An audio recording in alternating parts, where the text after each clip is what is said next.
Care să le scoatem în fața baletului nostru niște dansatori extraordinari care tot timpul au energie, neobosiți și foarte, foarte talentați, așa cum e și Sasha Gheciu, care a rămas alături de noi de când a ieșit din concurs și pentru că este un dansator foarte talentat, a participat la multe dintre dansurile de grup ale acestui sezon. Ei, Sasha, noi te-am chemat și în seara asta pentru că ți-am zis, ne-am adunat cu toții așa pentru o seară de final, dar te-am chemat și cu un scop, să-ți dau un dar, să știi. Hai să vedem despre ce e vorba, da?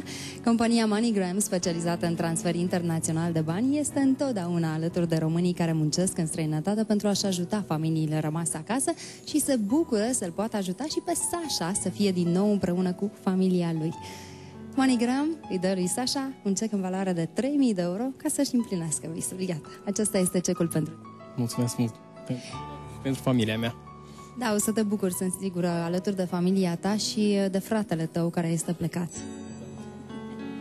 Ok, mulțumim și noi, MoneyGram, și vă spuneam mai devreme că în seara asta avem un caz în afara concursului, pentru care vor dansa multe perechi, vedete și foști concurenți. Povestea familiei Dincă este dramatică, ne-a impresionat pe noi toți. Este vorba despre o familie tânără care are două fetițe gemene, de-a dreptul minunate, dar din păcate amândouă sunt bolnave de autism.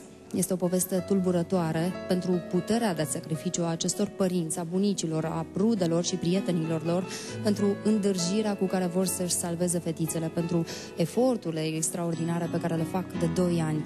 Este un caz în fața căruia sunt sigură că nu veți rămâne indiferenți. Vom avea și niște conturi în care puteți dona orice sumă de bani și vor fi afișate aceste conturi pe ecran și peste câteva secunde vom vedea și filmulețul pentru ca dumneavoastră să înțelegeți cât mai bine această poveste.